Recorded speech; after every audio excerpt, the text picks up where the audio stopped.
భాగ్యనగరం నడిబొడ్డున 7,000 కోట్ల రూపాయల భూ స్కామ్ జరిగిందని మాజీ మంత్రి హరీష్ రావు ఆరోపించారు. నాదర్గుల్ భూముల స్కామ్లో ప్రభుత్వ పెద్దలు భాగస్వాములయ్యారన్నారు. కాంగ్రెస్ అధికారంలోకి వచ్చిన తర్వాత దళితుల భూముల్ని గద్దల్లాగా తన్నుకుపోతున్నారని ధ్వజమెత్తారు. నాదర్గుల్లో 374 ఎకరాల భూమిని అక్రమంగా కబ్జా చేశారని పేర్కొన్నారు. రాష్ట్రంలో కాంగ్రెస్ ప్రభుత్వం అధికారంలో వచ్చిన తర్వాత దళితుల బలహీన వర్గాల భూములను గద్దల్లాగా తన్నుకుపోతున్నటువంటి పరిస్థితి. అది ఎక్కడ చూసినా, రాష్ట్రంలో ఏ మూలకు చూసినా ఎస్సీ ఎస్టీలు బలహీన వర్గాల భూముల మీద కన్నుబడి అధికారాన్ని అడ్డం పెట్టుకొని వేల కోట్ల రూపాయలు ఇలా దండుకుంటున్నటువంటి పరిస్థితి అనేక సందర్భాల్లో కనబడతా ఉంది. రక్షకుడే భక్షకుడైంది. ఇక్కడ భూములను కాపాడవలసిన వాడే భక్షిస్తున్నాడు. ఎట్లా భక్షిస్తుండో అన్ని ఆధారాలు కూడా బయట పెడతాం. ఈ స్కామ్ అంతా ఇంత కాదు. 7,000 కోట్ల రూపాయల స్కామ్. హైదరాబాద్ నడిబొడ్డున 7,000 కోట్ల రూపాయల భూ కుంభకోణానికి ఈ ప్రభుత్వ పెద్దలు దాంట్లో భాగస్వాములు. ఈ భూములు నాదర్గుల్ భూములు. ఈ నాదర్గుల్ భూములకు సంబంధించి ఇది చాలా ఏళ్ల నుంచి పోరాటం జరుగుతూ ఉంది. నాదర్గుల్ భూములు శివరాజ్ బహదూర్ అనేటువంటి వ్యక్తి ఈ భూములు తనకు చెందినవిగా, నిజాం నుంచి తనకు వచ్చినట్టుగా మరి శివరాజ్ బహదూర్ గారు ఈ భూములను చాలా సంవత్సరాల నుంచి క్లెయిమ్ చేస్తూ ఉన్నారు.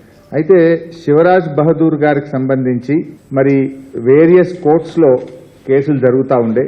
2005వ సంవత్సరంలో ఈ కేసుకు సంబంధించి అప్పటి ఆర్డీఓ గారు రంగారెడ్డి జిల్లా కోర్టులో ఏం చెప్పారంటే, further RDO stated that no declaration under land ceiling laws were also filed by the petitions and this land belongs to government అని 2005లో కూడా చెప్పారు.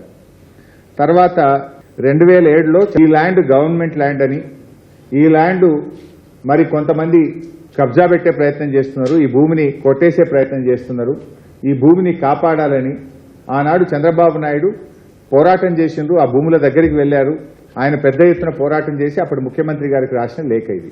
ఆ తర్వాత 2008లో డాక్టర్ వైఎస్ రాజశేఖర రెడ్డి గారు ఈ భూమిని ప్రభుత్వ భూమిగా నిర్ణయిస్తూ ఈ భూమిని ఆంధ్రప్రదేశ్ ఇన్ఫ్రాస్ట్రక్చర్ కార్పొరేషన్కి ఇచ్చారు. ఆంధ్రప్రదేశ్ ఇన్ఫ్రాస్ట్రక్చర్ కార్పొరేషన్ యూనిటెక్ అనేటువంటి ఒక కంపెనీకి కూడా కొంత భూమిని అలొకేట్ చేయడం జరిగింది. అంటే వేరియస్ కోర్టులో కేసులు జరిగి 2015లో సుప్రీంకోర్టులో ప్రభుత్వం ఓడిపోయి ఈ భూమి శివరాజ్ బహదూర్కు చెందిన భూమిగా 2015లో సుప్రీంకోర్టు ఆర్డర్ ఇచ్చింది.